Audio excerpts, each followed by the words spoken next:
to build a RAG system that will mitigate hallucination in abstractive text summarization. Another objective of the project was to investigate the role of semantic similarity searches, what they will contribute in mitigating hallucination. And also, and importantly, to examine the metrics, because there are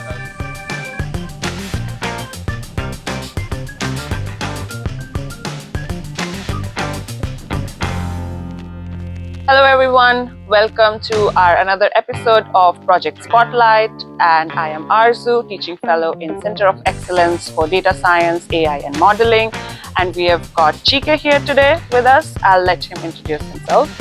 My name is Chike Okafoeze. Chike is a short for Chukwuwike.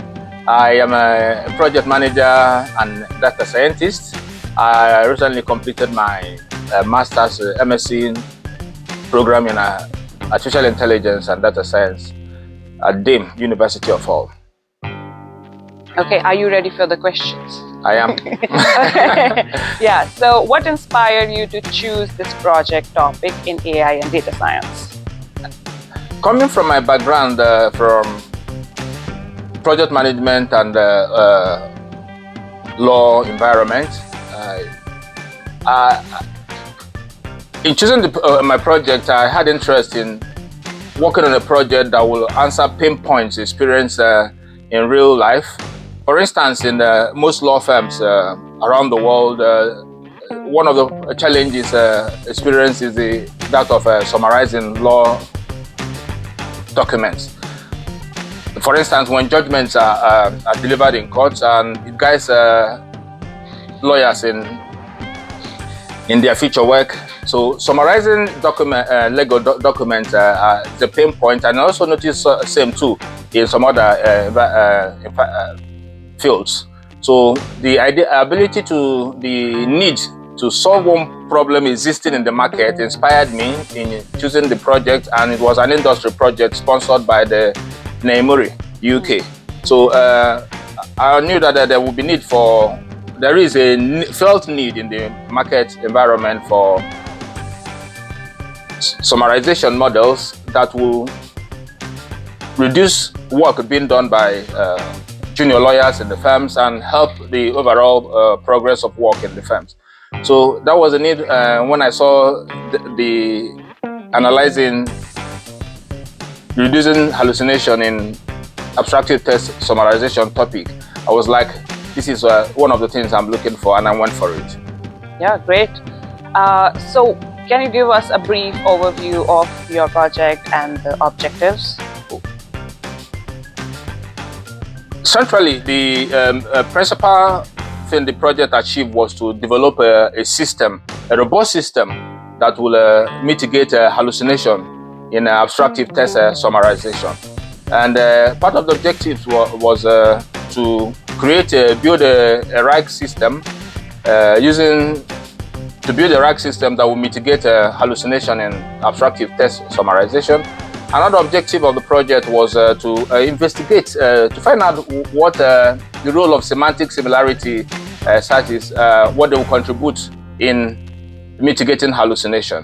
And also, and importantly, to examine the metrics, because there are plenty metrics being used in the measuring of hallucination. We want to investigate the roles of each, and which actually will be tells us more about hallucination in any generated text. Okay, so which specific AI data science techniques did you use? Okay, I reviewed the approaches in the industry in mitigating hallucination, which includes fine-tuning, also use of name entity recognition and knowledge graphs, and also retrieval augmented generation, that's RAG. So, and for me, I implemented RAG. It was RAG that I implemented, and it actually answered to the need of mitigating hallucination in abstractive text summarization. Oh, and what were the challenges that you faced, and how did you overcome them? Oh, thanks. like every other project, you will also expect challenges. And for me, in looking at the challenges, I would say some of them are incidental to projects. For instance, when you're looking for some text, and if you're researching in an area that is less explored, so those ones, we don't count them as real challenges. The two principal challenges I experienced in the project was the implementation of the mover score metric, and also the choice of vector database. Now, so for one, let me discuss one. That is the challenge experience with the setup of the vector database. Initially, I chose to go with Milvus. I set up Milvus on Docker and also Milvus Lite. With each of these, after generating the embeddings, I was able to ship the embeddings, and they were housed in this in the vector database. But I had a challenge of retrieval from using Milvus.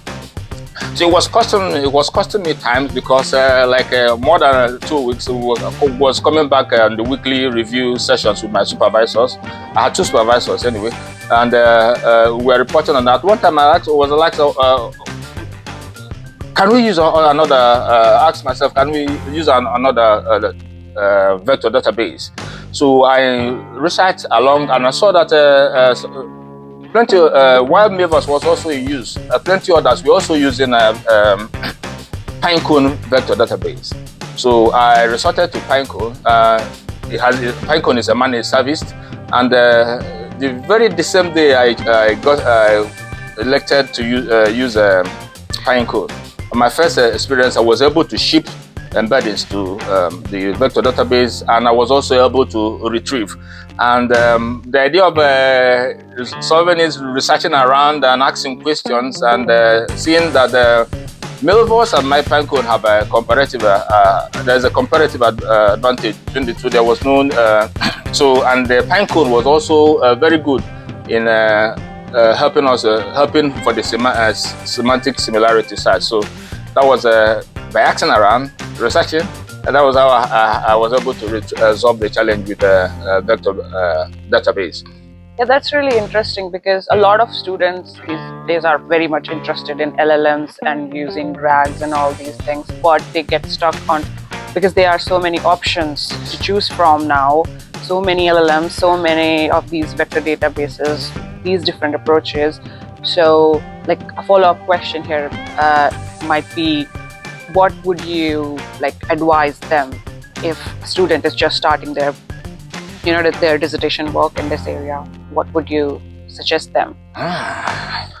Okay, as for suggestion, for me, I would like sharing my experience on how I got around the challenges. During the project, developing the project plan.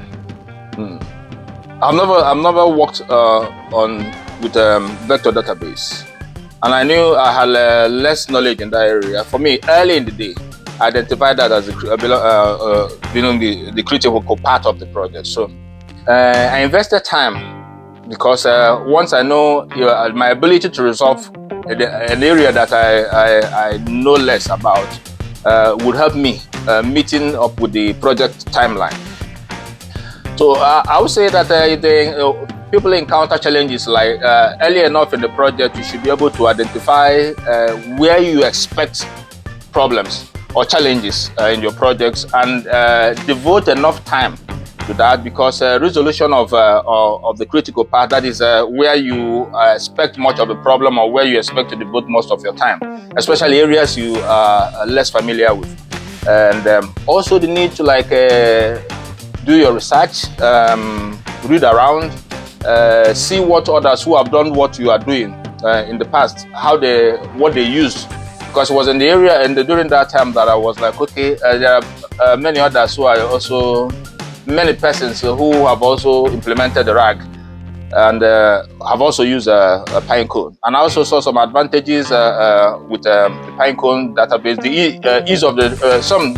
In fact, while I was using Pinecone and reading around, I saw that even it would be more the Pinecone in the ease of retrieval experience with the Pinecone is an advantage over Milvus. Okay. So how do you think your project could impact real-world problems or industries?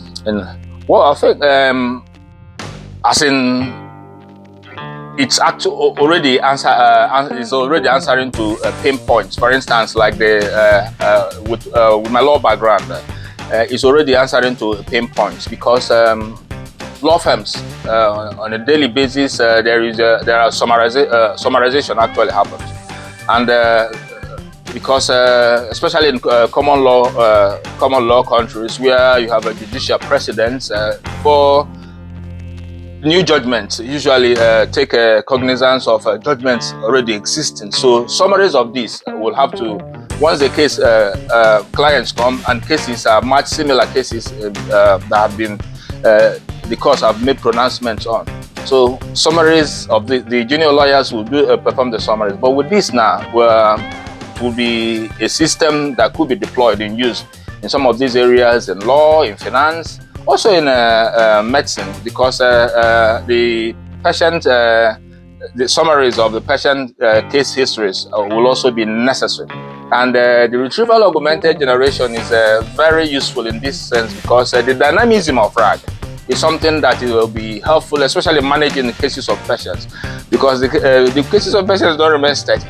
It keeps changing from time to time, and when you are like, for instance, if you want to use, say something like a knowledge graphs to resolve this issue, you see the challenge of knowledge graph of the need of expertise. But in use of RAG, there is less need for expert knowledge, and the dynamism, especially the dynamism of RAG, is what comes to life in answering and solving real life problem. Like in this case, I see it very useful in finance, in medicine, in law, anywhere that you need summarization.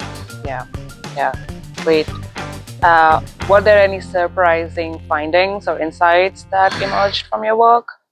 Yeah. Hi, my name is Kevin Pimblett, and I'm the Director of the Centre of Excellence for Data Science, Artificial Intelligence and Modelling, otherwise known as DAIM, here at the University of Hull.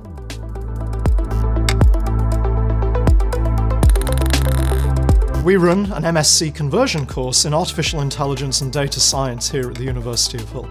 A conversion course takes in students from a wide variety of different backgrounds, not just STEM subjects, but arts and humanities and everything else in between. We upskill them in data science and artificial intelligence, and we do that through a series of bespoke modules, starting with Python programming in the first few weeks of trimester, leading into introductory materials in understanding artificial intelligence and the fundamentals of data science. We've just built a new building that you can see all around me. This is a £4.5 million investment by the University of Hull, and a strategic decision to invest in artificial intelligence and data science for the long term. Here at the University of Hull, we offer the full breadth of artificial intelligence and data science. We have elective options in a range of different subjects, from ethics right through to AI in healthcare, and a lot of others in between as well. We like to have our students on campus for one full day per week. That's from 9 AM right through to 6 PM. What this enables is for our students to manage their own time, so that if they have a job for which they might be going part-time, they can do it for the rest of the week, and therefore they can have that full day on campus learning and doing all the programming that they're required to do. There are a variety of reasons why our students choose the University of Hull as their first choice for an MSc conversion course. Not only do we upskill our students within the areas of AI and data science, but also locally this is one of the best regions in which to study. Here at the University of Hull, we offer the widest variety of different training courses in AI and data science. We also offer bursaries that our students are able to apply for, so if you are female, black, disabled, or from a low socioeconomic background, as might be judged from the higher rate of student loan, and you are a UK citizen, resident, or settled status, then please do consider joining us.